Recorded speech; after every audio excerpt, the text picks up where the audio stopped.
What's up, everybody? Today we are going to be discussing the movie Spring from Anchor Bay. Check it out.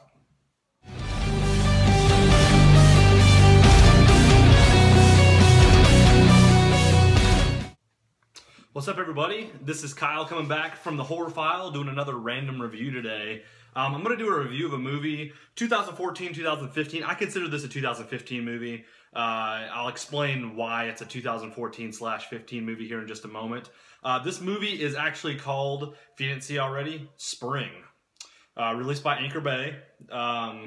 This movie was shown at a the Toronto International Film Festival in 2014, like September of 2014, but it didn't actually have a release until 2015 when it was given a limited release in March for just a limited run in the theater.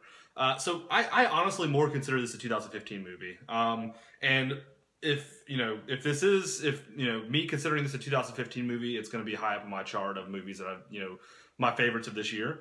And I'm lucky I actually got to pick this up. I picked this up from a family video yesterday. I've heard a lot of buzz about this movie, and I've just kind of been late to the party of getting it. I've just kind of put it off because there's other things I wanted. It got put down to like $5 a family video, and it actually had the little slipcover with it, which is really, I love this slipcover because it's like kind of shiny, and like when you touch it, like you can actually feel like the little monster and the girl on it, like her hair and stuff.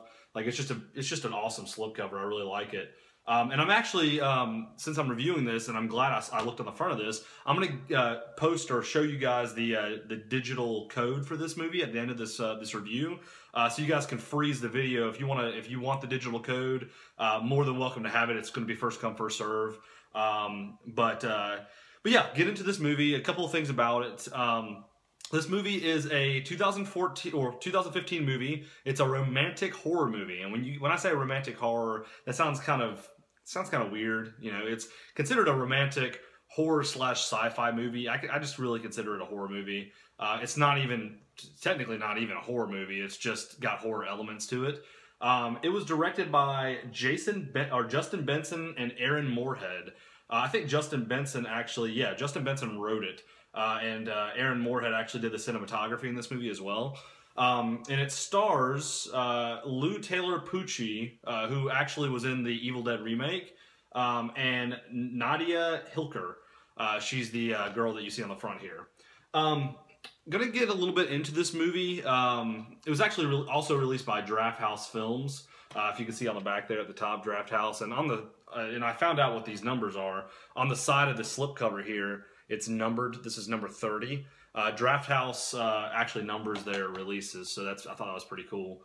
So to get into kind of the plot, the main character in this movie, his name's Evan. The movie opens up.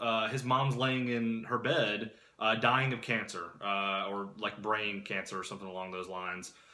His dad actually died before the movie even started. Like he died like a year earlier, somewhat earlier than the mother was about to. But mother's laying in the bed. Evan's talking to her. He's been taking care of her. He actually took off from school to come take care of his mother.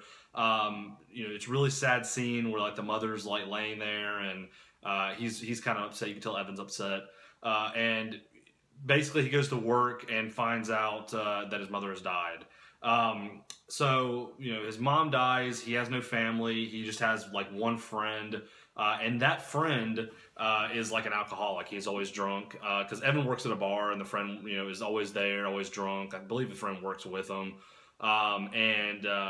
so it kind of cuts out to a scene where Evan goes to the bar. He's really upset. It's right before his shift. He's talking to his friend. I think his friend's name's Tom. He's talking to him, and they're trying to console him. The bartender and Tom are trying to console him, and this guy, this drunk guy, kind of gets in his face, and Evan's like, "Whoa!" The drunk guy tries to say that he's looking at his girl, and Evan's like, "Whoa! I was just trying to get up to go to the bathroom." And so, the friend Tom, the drunk guy, he's like, "Come over here and just have a beer, and don't leave Evan alone." Just quit talking to the guy that's trying to fight Evan. He's like, "Just leave Evan alone. He wasn't doing anything. Just come over and have a beer." The guy pretty much is like, "All right, I'll come have a beer." and he picks up like a bottle, like he's gonna bust it over his friend Tom's head, Evan's friend Tom's head, and Evan sees this and punches the guy, just starts beating the shit out of him, and fucks up his hand really bad. And the next thing you know, Evan gets fired from the job. He wasn't even on the clock, but he still got fired from the job. And the guy that he beat up followed him home, and now he knows where he lives. So, a couple different things. Evan's mother dies. Evan gets fired from his job.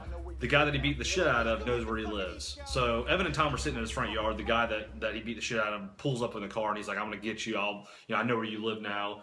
And Evan's like, he's like pretty much like I would be. I'm like, Jesus Christ, really? So all this stuff's working against him. He has his friend. He has a friend that's a girl come over. He's gonna end up having sex with her. She was gonna do it just she felt bad for him. But you know, she couldn't do it. She ended up just saying, "I can't have sex with you. You know, I'm just over here because I feel bad for you." And she's like, "You just need to take a trip. You need to get out of this environment, basically." So what does he do? He gets out of the environment. He buys a plane ticket to Italy, takes off.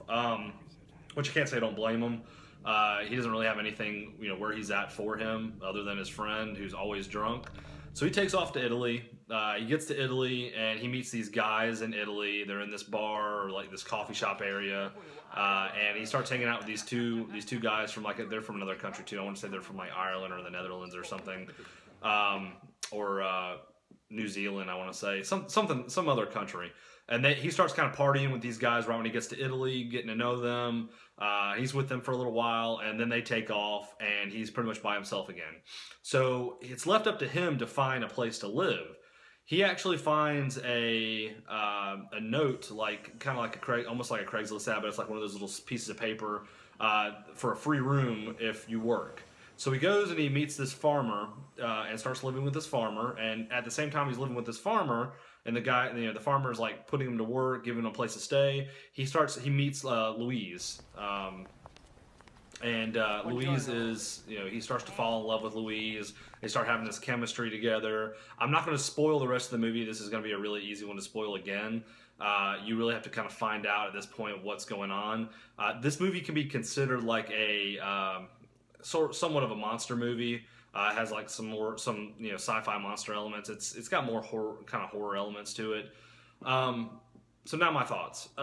You know, pretty much the movie focuses on, before I get my thoughts, the movie focuses on Evan and Louise's love for each other, and a bunch of crazy backstory stuff starts happening.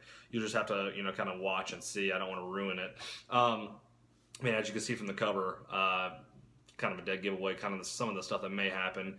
My thoughts on this movie: I absolutely love this movie.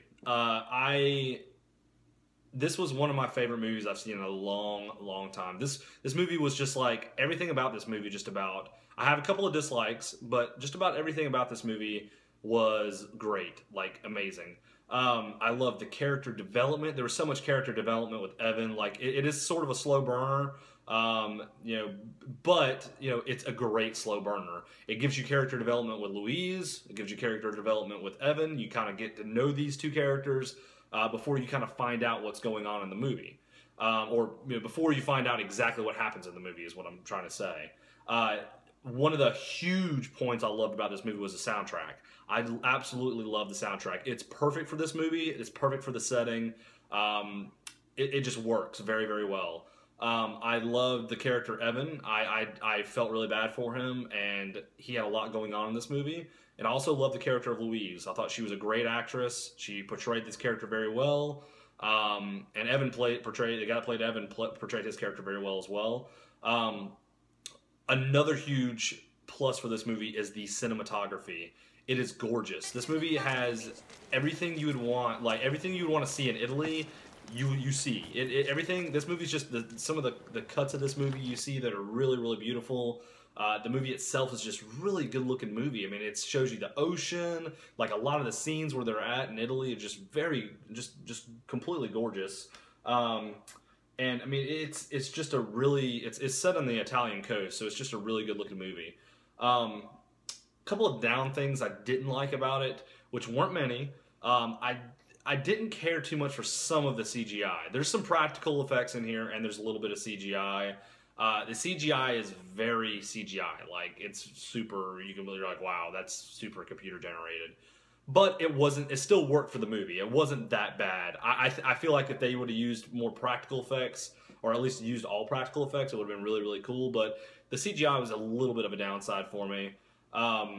And the only other thing that I noticed in this movie, and a lot of people probably won't notice, I'm just weird about noticing things, is the farmer that Evan starts to live with.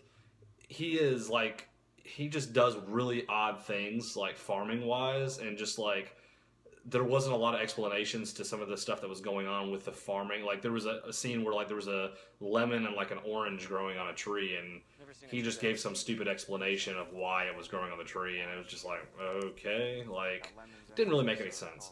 Not a big deal. I'm just really OCD about weird things like that. I give this movie a 9 out of 10. I don't give movies that high of ratings unless I really, really like them, and I can almost give this movie a 10 out of 10, but just for the little CGI things, that's the only reason I'm not. Highly recommend checking this movie out. If you... I never thought I'd really enjoy like a romance movie as much as I loved this movie. I just loved the soundtrack and cinematography so much in this movie. It was hard not to like this movie. So check it out, Spring. Definitely this and Deathgasm, two favorite movies of 2015. I would honestly say Deathgasm was my first. This is probably going to be my second. Check it out. Let me know what you guys think. Like, subscribe to my page. Let me know, what you thought of this movie. I'd like to hear some opinions on this movie. Until next time, appreciate you guys watching. Peace. See ya.